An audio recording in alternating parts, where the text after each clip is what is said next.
Class 11 chapter 1 history का topic जो रहेगा लेखन कला और शहरी जीवन।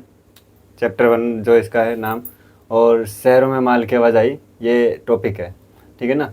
तो आज इसके बारे में हम बात करेंगे कि मेसोपोटामिया में मेसोपोटामिया का जो शहर था, शहरों में माल किस तरह से आते थे और किस तरह से लेके जाया जाता था। ठीक है। और वीडियो का जो नंबर रहेगा पार्ट 4 रहेगा। ठीक है। तो मेसोपोटामिया जो था, सबसे पहली बात कि अगर मैं बताऊं आपको कि मेसोपोटामिया की जो दो प्रमुख नदियां थी। ठीक है। मान लीजिए कि ये जो है ये मेसोपोटामिया है। ठीक है ना।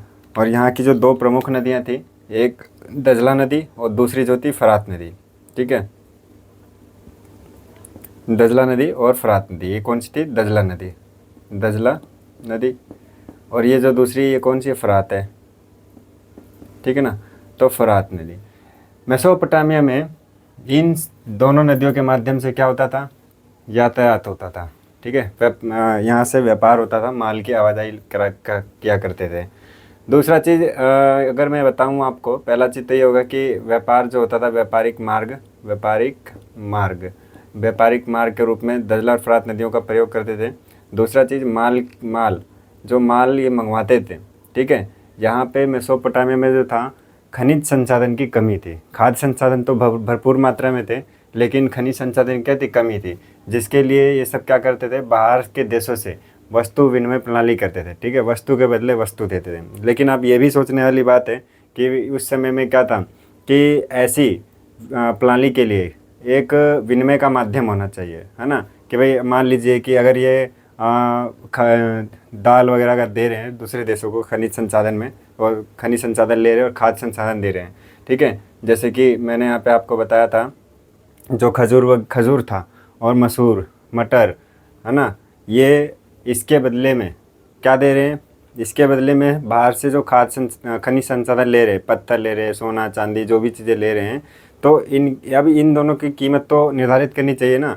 तो ऐसी कीमत है, जैसे कि मान लीजिए मेसोपोटामिया है, इसके बगल में जो ये ईरान है, ईरान से लेन देन कर रहे हैं। ठीक है। वस्तु विनिमय कर रहे हैं, उधर दे रहे हैं और वहाँ से क्या है? ले रहे हैं वस्तुओं को। तो ऐसे में मान लीजिए ये जो है ये क्या दे रहे हैं? इनको क्या दे रहे हैं? चलिए यहाँ पे एक बार समझते हैं। ये जो है ये इनको क्या दे रहे हैं? यहाँ पर ये इनको दे रहे हैं दाल दे दिए। ठीक है। मांस दे दिए और चमड़ा दे दिए, है ना। ठीक है। तो ये चीज़ें इनको दे दिए और इन्होंने यहाँ से क्या लिया? इनसे ईरान के लोगों से क्या लिया इन्होंने? मेसोपोटामिया के लोगों ने यहाँ से ये पत्थर ले लिए, है ना, कीमती पत्थर ले लिए, सोना ले लिया इन्होंने, सोना और चांदी। ठीक है। तो ऐसी जो चीज़ें थी इन्होंने यहाँ से मंगवाया। तो ऐसे के लिए वस्तु विनिमय प्रणाली करना कि मान लीजिए जो कितना मांस दें कि इनको क्या मिल जाए? पत्थर मिल जाए, है ना। कितना मांस दें कि इनको पत्थर मिल जाए और कितना दाल दे कि सोना मिल जाए। मतलब इस तरीके से जो विनिमय का माध्यम था निश्चित करना, तय करना इनके लिए बहुत मुश्किल था। तो ऐसे में मेसोपोटामिया के जो लोग थे इन्होंने क्या किया था? ऐसी संस्थाओं का इन्होंने स्थापना किया था, ऐसे सामाजिक संगठन का स्थापना किया था जो इन विनिमय के माध्यम को तय करते थे। ठीक है। तो ये चीज़ें वहाँ पे थी, है ना। तो अब इसके बारे में हम बात करते हैं कि किस तरह से क्या हुआ था। ठीक है ना। तो ये तो मैंने आपको थोड़ा सा ऊपर समझाया था। देखिए, जो मेसोपोटामिया में खाद्य संसाधन की क्या थी? देखिए, मैंने आपको बताया था कि मेसोपोटामिया में खाद्य संसाधन का क्या था? अभाव था, है ना।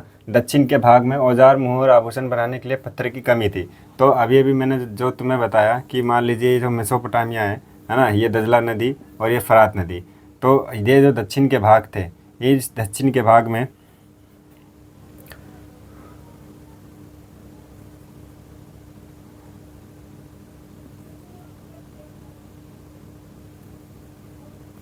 ठीक है।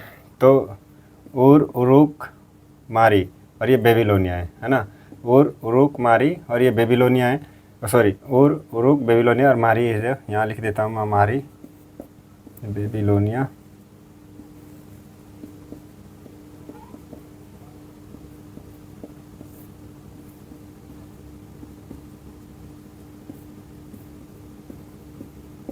और उरुक मारी और बेबीलोनिया, तो ये जो स्थान थे, इन स्थानों में अगर हम दक्षिण की बात करें तो दक्षिण के भाग में क्या कह रहा है? दक्षिण के भाग में औजार, मुहर, आभूषण बनाने के लिए पत्थर की कमी थी। ठीक है। ये वाला जो एरिया था, इस जगह पे क्या था? पत्थर की कमी थी। जैसे कि ये औजार, मोहर, आभूषण, ठीक है, इन सभी चीज़ों की। इराकी खजूर और पॉपुलर के पेड़ों को देखिए, इराकी खजूर, तो यहाँ पे दो दो पेड़ थे यहाँ पे, है ना, कौन कौन से, एक तो इराकी खजूर का पेड़ और पॉपुलर, तो ये दो पेड़ थे वहाँ पे। इराकी खजूर और पॉपुलर के पेड़ों की लकड़ियाँ गाड़ियों के पहिए या नाव बनाने के लिए सही नहीं थे या फिर अच्छा नहीं था, है ना। तो यहाँ पे जो दो पेड़ थे, यहाँ पे याद रखना, दो यहाँ पे जो पेड़ थे, एक तो था खजूर का पेड़, ठीक है, और दूसरा जो है पॉपुलर, ठीक है। तो पॉपुलर, ये दो तरह के यहाँ पे पेड़ थे। इसके बारे में याद रखना कि आपसे पूछे मेसोपोटामिया में कितने प्रकार के पेड़ थे, तो दो तरह के पेड़ पाए जाते थे मुख्य तौर से, एक इराकी खजूर और दूसरा था पॉपुलर का पेड़। यहाँ औजार, पात्र या गहने, देखिए यहाँ पे क्या था, औजार, पात्र या गहने बनाने के लिए कोई धातु उपलब्ध नहीं थी, धातु तो थी नहीं यहाँ पे, है ना। जाहिर सी बात है, मैंने अभी भी तुम्हें बताया था क्या था, कि सिर्फ और सिर्फ यहाँ पे खाद्य संसाधन थे, खनिज संसाधन क्या था, अभाव था। तो इसलिए लकड़ी, सोना, तांबा, चांदी, रांगा, सीपी और विभिन्न प्रकार के पत्थरों को तुर्की, ईरान और खाड़ी के पार के देशों से मंगवाया करते थे, ठीक है। कहाँ से मंगवाते थे इन सभी चीज़ों को, सोना चांदी, रांगा, सीपी, ये सब तुर्की और ईरान के जो खाड़ी पार के जो देश थे, इन जगहों से मंगवाया करते थे, ठीक है ना। तो तुर्की, ईरान और खाड़ी पार देशों से इन वस्तुओं के बदले, देखिए क्या कहते थे, इन वस्तुओं के बदले वे अपना कृषिजन्य उत्पाद, कपड़ा इत्यादि बाहर के देशों को निर्यात करते थे, है ना। इन वस्तुओं के बदले क्या देते थे, इन वस्तुओं के बदले में ये बाहर से तो क्या मंगवाते थे, बाहर से लकड़ी, सोना, तांबा, चांदी, रांगा, सीपी, ये सब मंगवा रहे बाहर से, है ना। इसके बदले में क्या देते थे, ये कृषिजन्य उत्पाद और कपड़ा इत्यादि चीज़ों को देते थे, ठीक है, इन सभी चीज़ों को। ऐसे में बाहर के लोगों से वस्तु विनिमय करने के लिए, देखिए क्या करते, ऐसे में बाहर के लोगों से वस्तु विनिमय करने के लिए संस्थाओं की आवश्यकता हुई जो ऐसे विनिमय का संभव बना सके, ठीक है, ऐसे विनिमय को क्या बना सके, संभव बना सके, ठीक है। तो ऐसे विनिमय को संभव बना सके, तो ऐसे में मेसोपोटामिया के जो लोग थे, उन्होंने ऐसी संस्थाओं का क्या किया था, सामाजिक संस्थाओं का निर्माण किया। शिल्प व्यापार के अलावा भी परिवहन शहरी विकास के लिए क्या होता है, महत्वपूर्ण होता है। जो शिल्प व्यापार होता है यहाँ पे, वो शिल्प और व्यापार के अलावा क्या था, इन दोनों चीज़ों के अलावा यहाँ पे परिवहन जो होता है शहरी विकास के लिए बहुत महत्वपूर्ण होता है ना। शिल्प और व्यापार के अलावा, तो शिल्प और व्यापार के अलावा यहाँ पे परिवहन जो था शहरी विकास का क्या था, बहुत महत्वपूर्ण साधन था यहाँ पे। तो इन्होंने क्या किया, परिवहन का एक अच्छा माध्यम जो था उसको चुना, भारवाही। देखिए अभी अगर मैं बताऊँ कि मान लीजिए कि यहाँ पे क्या है, मान लीजिए यहाँ पे छोटे छोटे शहर हैं, ठीक है, ये छोटी छोटी गलियाँ हैं, ये मेसोपोटामिया की, ठीक है, ये मारी में, मान लीजिए मारी में, ठीक है। तो अब क्या है कि जो यहाँ पे अगर ये जो मुख्य सड़क है, जो ये मुख्य सड़क मान लीजिए चौड़ी सी, सबसे चौड़ी सड़क ये है, तो मान लीजिए चौड़ी सड़क है, यहाँ तक तो बैलगाड़ी वगैरह आसानी से आ जाते थे। लेकिन जो छोटी छोटी गलियाँ थी, गलियों तक बैलगाड़ी ले जाना बहुत मुश्किल हो जाता था, है ना। और जो भारवाही पशु थे उनके ऊपर लाद कर लेके जाना आसान नहीं था, ठीक है।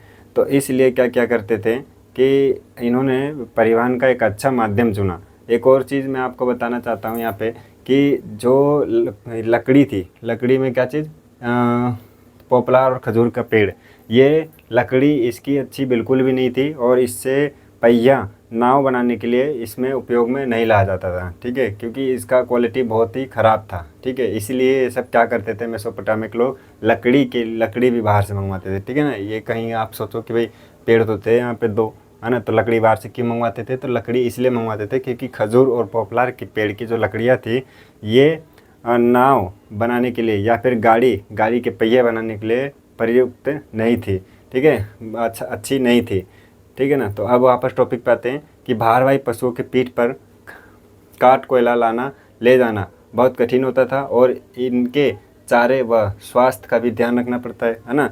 तो मैंने आपको बताया था कि जो मुख्य सड़क हो गई, मुख्य सड़क तो भारवाही पशु आ सकते हैं, है ना, उनकी पीठ पे लाद करके लेके आ सकते सामान। लेकिन जो मान लीजिए कि अब अगर उन्हें गलियों तक जाना होता था तो बहुत मुश्किल होता था, है ना, गलियों तक माल को लेके जाना बहुत मुश्किल होता था। इसलिए ये जो भारवाही पशु होते हैं, ये क्या होता है कि इनका ना चारे का भी ध्यान रखना पड़ता है और स्वास्थ्य का भी ध्यान रखना पड़ता है, इसलिए इनमें बहुत ज़्यादा खर्चा होता है और शहर जो होता है, शहरी जो जीवन होता है, ऐसे भार को उठाने के लिए सक्षम नहीं होता। ठीक है, मतलब कि ऐसे जो खर्चे होते हैं, खर्चे को उठाने के लिए सक्षम नहीं होता। शहरों में लोग कमाने के लिए जाते हैं, खर्चा करने के लिए नहीं। ठीक है ना, तो इसलिए भारवाही पशुओं के पीठ पर काट कोयला लाना ले जाना बहुत कठिन होता था और इनके चारे स्वास्थ्य का भी ध्यान रखना पड़ता था। तो इन्होंने परिवहन का दूसरा माध्यम चुना। परिवहन का सबसे सस्ता तरीका जो था वो क्या था? सर्वत्र जलमार्ग। ठीक है, जो चारों तरफ जलमार्ग था वह परिवहन का सबसे सस्ता तरीका था और अच्छा तरीका था। ठीक है, मेसोपोटामिया की नहरें, देखिए जो मेसोपोटामिया की नहरें थी, प्राकृतिक जो जलधारा थी, छोटी बड़ी बस्तियों के बीच में से निकली हुई थी, है ना। तो ये छोटी बड़ी बस्तियों के बीच में माल के परिवहन का क्या था? अच्छा साधन था। ठीक है ना, तो माल के परिवहन का अच्छा साधन क्या था? जो मेसोपोटामिया की नहरें और प्राकृतिक जलधाराएं थी ये। फरात नदी इन दिनों विश्व मार्ग के रूप में जाना जाता था इसीलिए। ठीक है ना, तो फरात नदी जो थी विश्व मार्ग के रूप में जाना जाता था इन दिनों। इसको नोट कर लीजिए और जो नेक्स्ट पार्ट होगा उसमें इसके बारे में बात करेंगे, पार्ट नंबर 5। ठीक है, तो ये नोट कर लीजिए।